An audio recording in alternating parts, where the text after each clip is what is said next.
나는 전능하신 아버지 하나님 천지의 창조주를 믿습니다.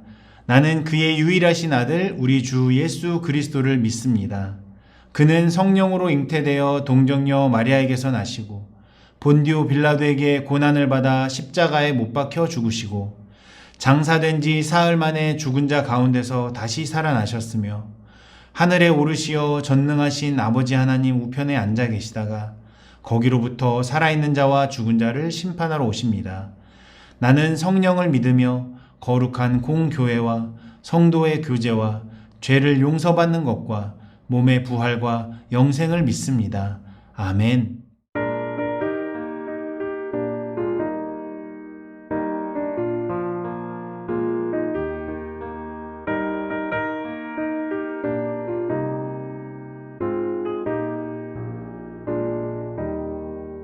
예수 앞에 나오며 죄사함 받으며 주의 품에 안기어 편히 쉬리라.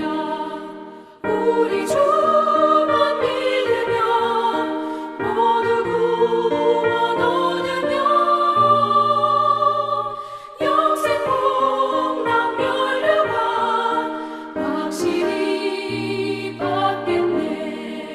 예수 앞에 나와서 은총을 받으며 맘의 기쁨 넘치어 감사하리라. 우리 주만 믿으며 모두 구원 얻으며 영생 복락 면류관 확실히 받겠네.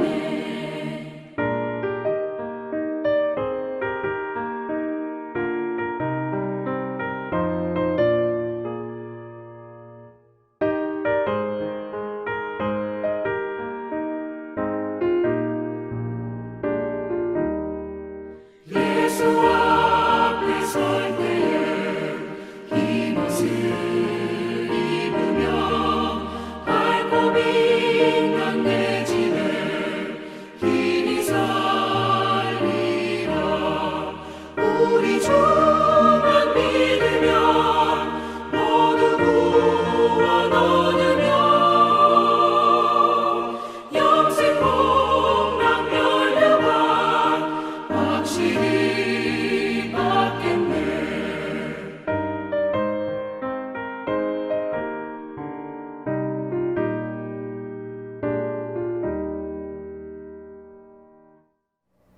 할렐루야. 오늘 이 아침 우리에게 주시는 하나님의 말씀은 고린도 후서 2장 14절에서 17절 말씀입니다. 고린도 후서 2장 14절에서 17절 제가 봉독하겠습니다. 항상 우리를 그리스도 안에서 이기게 하시고 우리로 말미암아 각처에서 그리스도를 아는 냄새를 나타내시는 하나님께 감사하노라.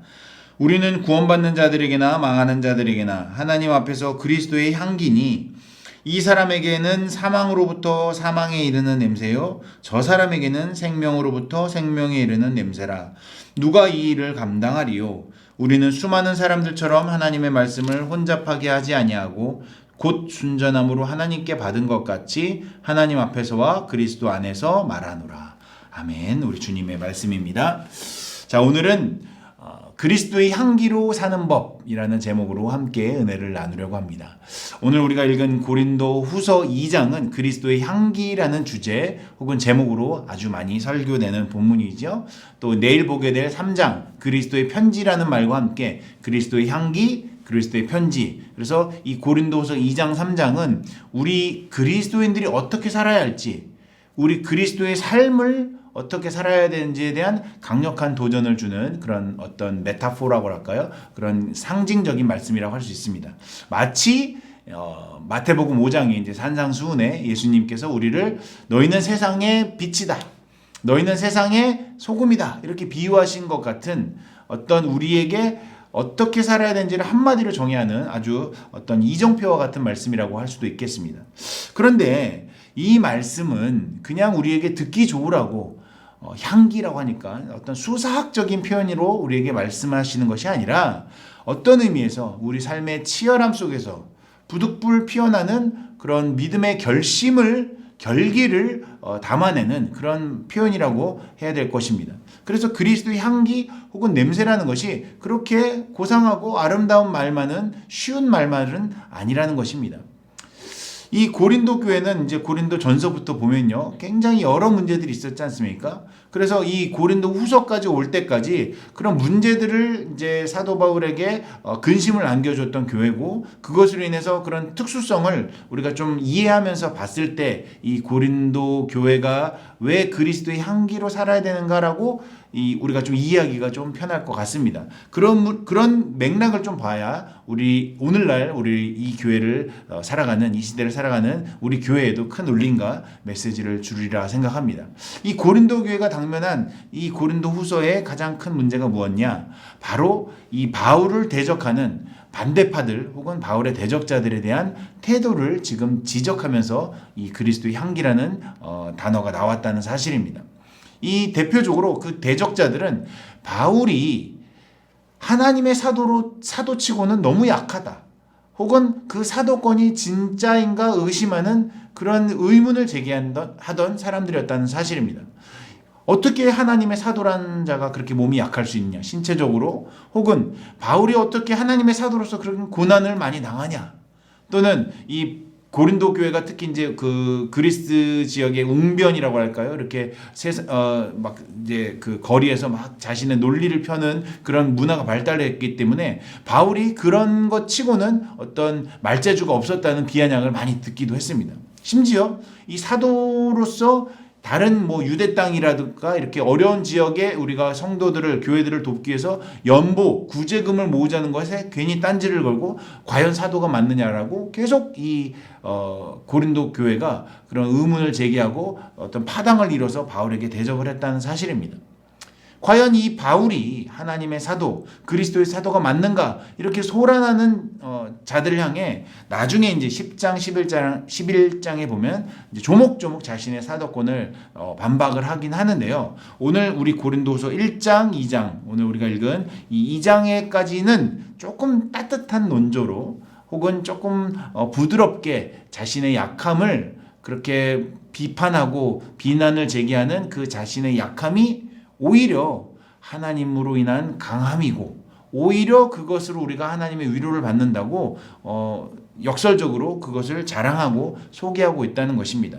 우리 1장 5절에서 6절 한번 같이 봤으면 좋겠는데요. 한번 같이 읽어볼까요? 5절. 그리스도의 고난이 우리에게 넘친 것 같이 우리가 받는 위로도 그리스도로 말미암아 넘치는도다. 우리가 환난 당하는 것도 너희가 위로와 구원을 받게 하려는 것이요, 우리가 위로를 받는 것도 너희가 위로를 다시 받게 하려는 것이니 이 위로가 너희 속에 역사하여 우리가 받는 것 같은 고난을 너희도 견디게 하느니라. 다시 말해서 바울은 자기 자신이 받는 이 약함이, 이 고난이 사도답지 않다고 막 대적하는 저들을 향해서 오히려 이 고난과 약함이 하나님께서 너희에게, 여기서 이제 고린도 교회 너희에게도 주시는 하나님의 위로다라고 말하고 있다는 사실입니다. 그것을 견딜 수 있는 힘을 주님이 주신다. 오늘 특별히 3절에 보니까요, 이 하나님의 역사가 항상 그렇게 이루어졌다는 것을 말하면서 오히려 자신을 약하게 하고 자신의 고난과 환난을 당하게 하신 그 하나님께 영광을 돌리기를 뭐라고 그러냐면 3절에 찬송하리로다. 그는 우리 주 예수 그리스도의 하나님이시오, 자비의 아버지시오, 모든 위로의 하나님이시며.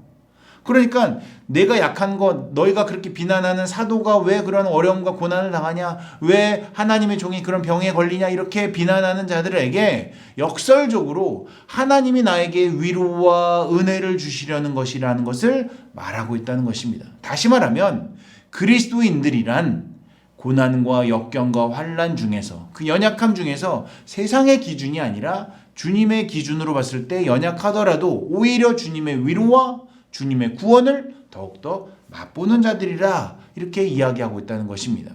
세상에서는 믿는 자들이 다 건강하고 뭐 부자고 다 성공하고 그런 것처럼 말을 하는 것 같지만, 뭐 우리도 그렇게 성공한다면 얼마나 좋겠습니까마는 그것이 믿음의 본질이 아니라는 것이죠. 우리의 결국은, 우리의 최종적인, 그리스도인의 최종적인 성공은 하나님의 위로와 하나님의 구원에 있다는 것입니다.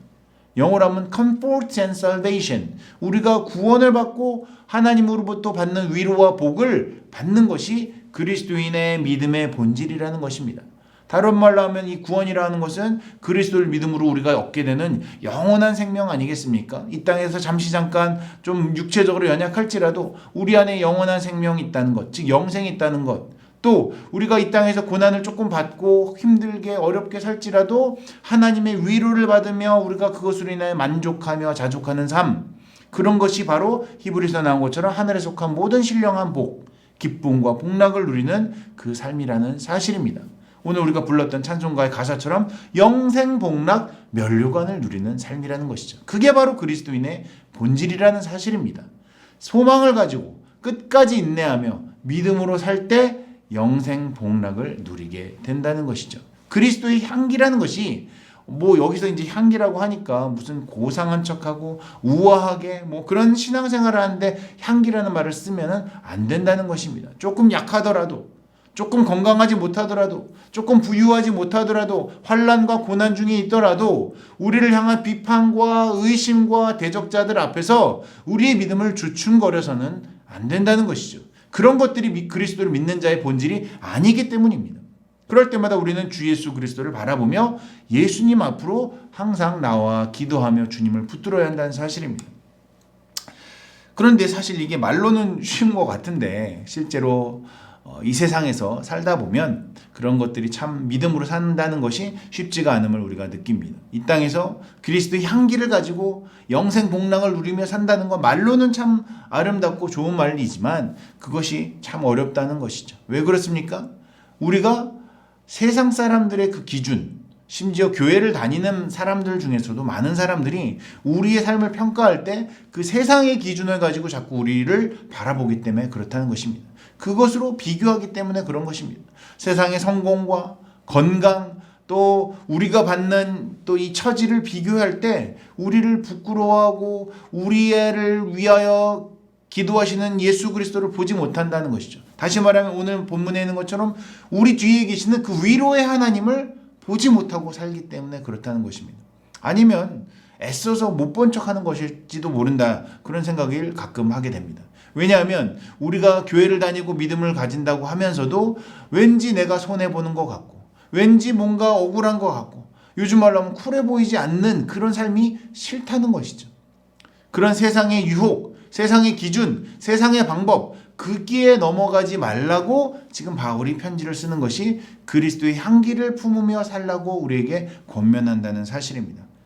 세상 사람들처럼 그렇게 하지 말라는 것이죠. 대표적인 예로 우리가 오늘 읽지 않았지만 이제 2장 앞부분에 4절에 보면 이런 말이 있습니다. 여러분 아마 비슷한 마음으로 이제 읽으시면 좋을 것 같은데요.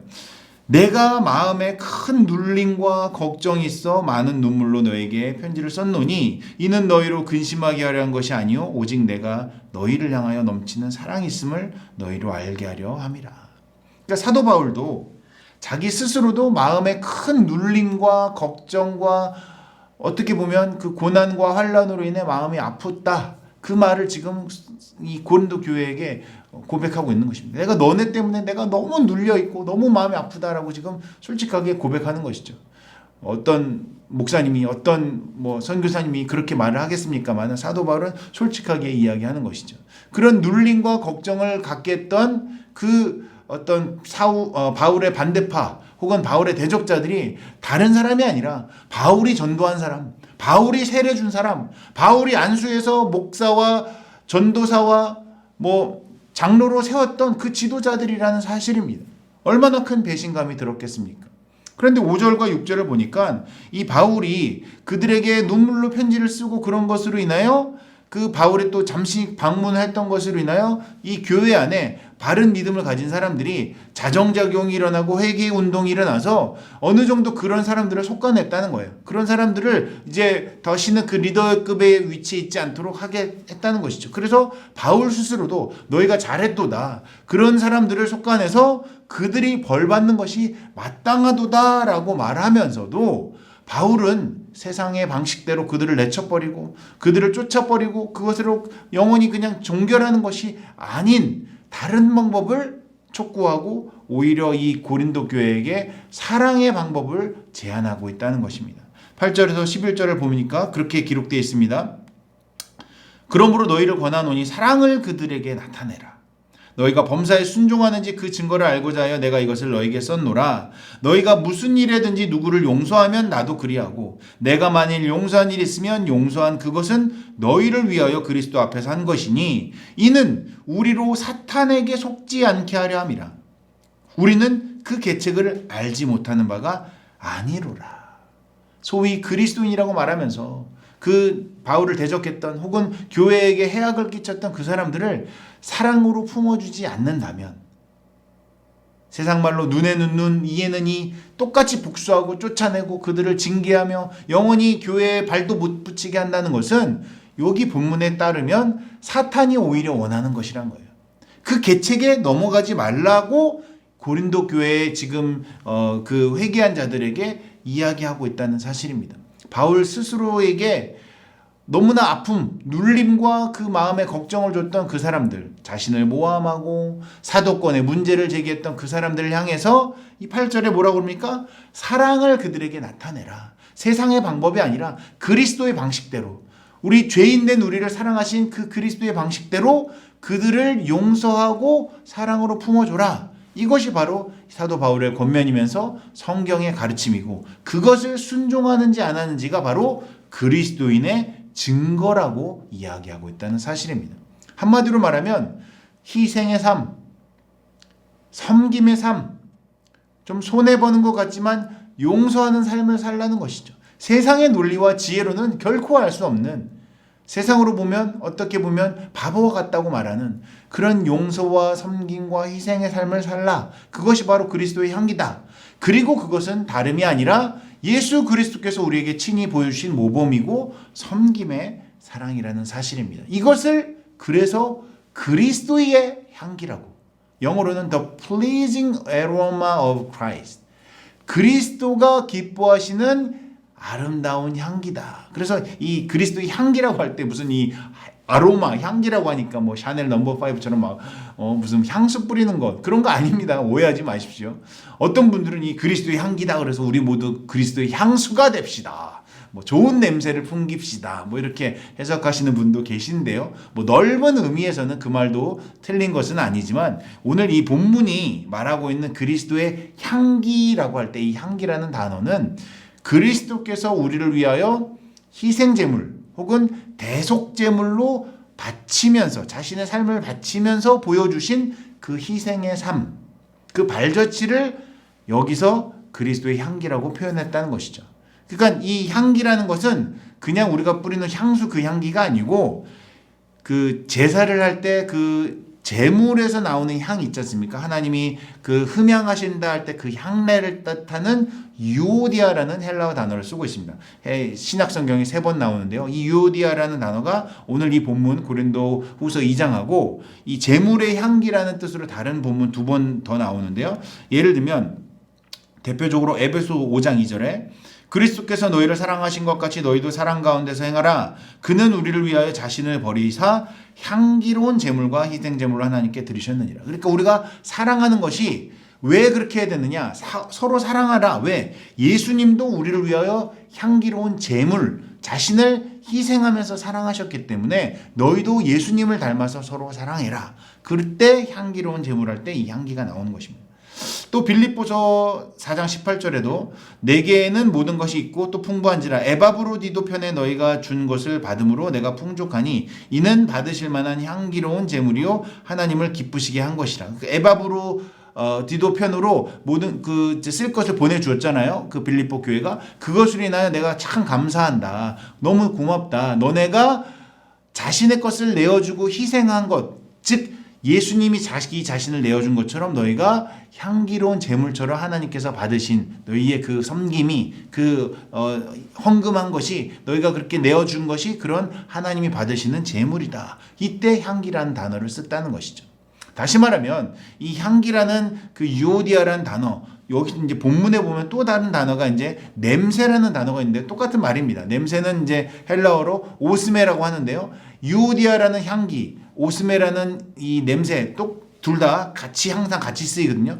향기가 나올 때 냄새도 같이 나오고 냄새가 나올 때 향기도 나오는데 이건 역시 이제 이 제물을 드릴 때 그때 쓰는 단어입니다.